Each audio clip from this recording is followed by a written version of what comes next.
السلام علیکم dear students. Tasneem Adnan,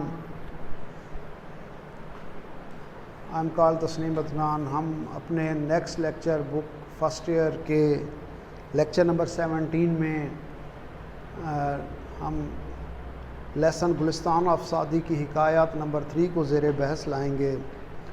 اپنے سابقہ لیکچر میں ہم نے بتایا تھا کہ گلستان آف سعدی جو شیخ سعدی کی لکھی ہوئی بہت اعلیٰ قسم کی ایک بک ہے، جس کے حکایات کے ترجمے مختلف زبانوں میں ہو چکے ہیں، اور یہ حکایات علم و دانش سے، عقلمندی سے بھرپور ہیں. پڑھنے والے سے لطف اندوز بھی ہوتے ہیں، اور اس کے ساتھ ساتھ وہ مختلف قسم کے تجربات سے بھی آشنا ہوتے ہیں، اور عقلمندی کی تو لا انتہا مثالیں اس میں موجود ہیں. تو اپنی حکایت نمبر 3 یعنی لاسٹ جو ان کی حکایت ہے، ہم اس کو زیر بحث لاتے ہیں. تو اس میں بھی ہمیں ایک سبق آموز واقعہ ملتا ہے کہ ایک بادشاہ شدید بیمار ہو گیا، بہت زیادہ بیمار ہو گیا. اتباع حکمہ یعنی ڈاکٹر صاحبان اس سے بالکل نا امید ہو گئے. جتنا زیادہ علاج کیا جاتا مرض اتنا بڑھتا چلا جاتا. بالآخر تمام اتباع یعنی حکیم صاحبان، ڈاکٹر صاحبان اس بات پر متفق ہو گئے کہ بادشاہ کا علاج نہیں ہو سکتا، کہ بادشاہ کی اس بیماری کا علاج نہیں ہو سکتا سوائے اس کے کہ کسی مخصوص خصوصیات کے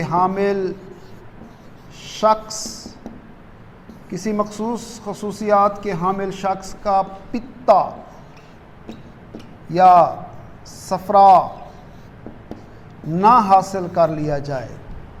یعنی تمام اتباع اس بات پر متفق ہو گئے کہ بادشاہ کا علاج اس وقت تک نہیں ہو سکتا کہ جب تک کہ کسی مخصوص خصوصیات کے حامل شخص کا پتا یا صفرا نہ حاصل کر لیا جائے. ظاہر ہے پتا یا صفرا اس وقت ہی حاصل ہونا تھا جب وہ شخص تلاش کیا جاتا اور پھر اسے مارا جاتا، تو پھر ظاہر ہے پتا یا صفرا کی صورت میں اس سے کچھ ملنا تھا. خوفناک عمل تھا. بہرحال بادشاہ کی صحت تھی. بادشاہ نے تمام ملک میں اعلان کر دیا کہ یہ خصوصیات کے حامل اگر کوئی شخص ہمارے ملک میں موجود ہے تو اسے حاضر کیا جائے. تو بالآخر خاصی تلاش کے بعد ایک لڑکا ملا جو ویسی ہی خصوصیات کا حامل تھا جو خصوصیات تمام اتباع نے بتائی تھی. لڑکے کو جب لایا گیا، لڑکے کے والدین کو بلایا گیا، تو لڑکے کے والدین کو بادشاہ سلامت نے خاصی دولت زر خطیر یعنی کہ دولت دے کر راضی کر لیا. والدین کو، اس لڑکے کے والدین کو بہت سی دولت دے کر راضی کر لیا گیا، اور اس کو لڑکے کو مارنے کے لیے اجازت لی گئی. اس کے علاوہ قاضی نے بھی فتویٰ جاری کر دیا. قاضی جو اسلامی ریاستوں میں جج کا کردار ادا کرتا ہے، قاضی نے بھی فتویٰ جاری کر دیا. فتویٰ جب جاری کر دیا گیا کہ بادشاہ کی صحت یابی کے لیے کسی بھی شخص کا خون بہانا جائز ہے، یعنی قتل کو جائز قرار دے دیا گیا. ظاہر ہے یہ قتل ہی تھا. تو لڑکے کو جب لایا گیا، بادشاہ کے روبرو لا کر یعنی جلاد کے سامنے لایا گیا، تو لڑکے نے آسمان کی طرف دیکھ کر لڑکا مسکرا دیا، یعنی مسکرایا. اب بادشاہ نے جب دیکھا کہ لڑکے نے آسمان کی طرف دیکھا اور مسکرایا، حالانکہ بادشاہ جانتا تھا ظاہر ہے اب اس جلاد کے ہاتھوں لڑکے نے مرنا تھا، اور اس سچویشن میں لڑکا کیوں مسکرایا تھا، کیوں مسکرا دیا تھا. تو بادشاہ کو یہ بات بڑی عجیب لگی. بادشاہ نے لڑکے کو بلایا اور لڑکے سے پوچھا کہ آپ اس کیفیت میں کیوں مسکرا رہے ہیں، کیونکہ آپ کو ظاہر ہے پتہ ہے کہ آپ نے مرنا ہے، آپ کو مار دیا جائے گا۔ تو لڑکے نے کہا بادشاہ حضور، میں اس معاملے میں اس لیے مسکرایا کہ دیکھیں اس دنیا میں جو عوامل موجود ہیں کہ اگر کسی سے ناانصافی ہو تو والدین سب سے پہلے اس کو پروٹیکٹ کرتے ہیں۔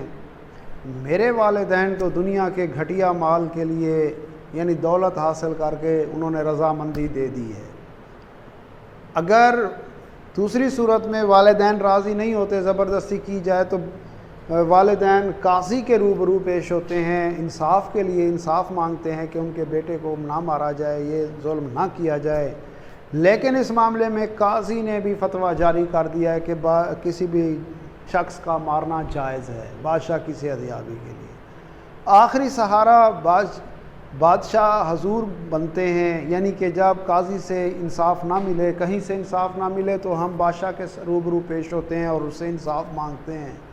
یہاں تو معاملہ ہی الٹ ہے، بادشاہ اپنی صحت یابی کے لیے کسی بھی شخص کو مارنے کے لیے تیار ہے۔ قاضی نے بھی فتویٰ جاری کر دیا ہے، والدین بھی تیار ہو چکے ہیں۔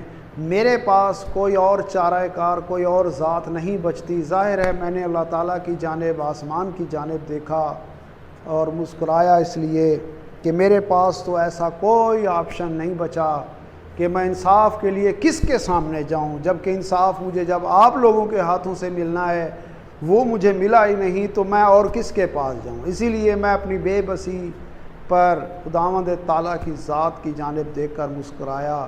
اب ظاہر ہے انصاف مجھے وہاں سے ہی ملنا ہے، ادھر دنیا میں تو نہیں مل سکا۔ بادشاہ اس کی اس بات پر بڑا پریشان ہوا، حیران ہوا، اور اسے خاصا افسوس ہوا کہ وہ کتنی خود غرضی کے عالم میں، اپنی صحت یابی کے لیے، اپنی بیماری کے عالم میں کسی بھی شخص کو مارنے کے لیے تیار ہو چکا ہے۔ تو بادشاہ نے فی الفور اس لڑکے کو جانے دیا، باوجود اس کے کہ وہ بیمار تھا بادشاہ، اس نے لڑکے کو چھوڑ دیا اور اسے بہت سی دولت بھی عطا کی۔ اور اللہ تعالیٰ کو یہ بات خاصی پسند آئی کہ باوجود اس کے کہ ایک شخص ایسا جو آپ کی پہنچ میں ہے، دسترس میں ہے، آپ اسے مار سکتے ہیں، اس سے علاج حاصل کر سکتے ہیں، لیکن بادشاہ سلامت نے رحم کیا۔ جب آپ انسانوں پر، زمین پر، اہل زمین پر رحم کریں گے تو ظاہر ہے اللہ تعالیٰ کی ذات آپ پر رحم کرے گی۔ تو یہ بات اللہ تعالیٰ کو اتنی پسند آئی کہ اللہ تعالیٰ نے بادشاہ سلامت کو بھی صحت بخش دی۔ تو اس سلسلے میں ہمیں اس حکایات میں یہی تجربہ ملتا ہے کہ آپ اہل زمین پر ترس کریں، آپ پر اللہ تعالیٰ ترس کرے گا۔ نیز یہ کہ آپ ظلم و ستم کو چھوڑ دیں، ظلم و ستم تباہی کی جانب لے جاتا ہے۔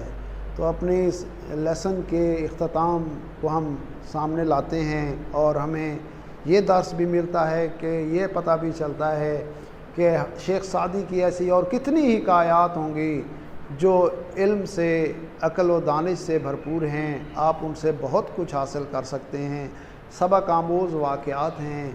تو اپنے اس لیکچر کو ہم اختتام پر لاتے ہیں۔ اپنے نیکسٹ لیکچر میں ہم نیکسٹ لیسن کو، فرسٹ ایئر کی بک 1، انگلش کی بک 1 کے نیکسٹ لیسن کو زیر بحث لائیں گے۔ اللہ حافظ۔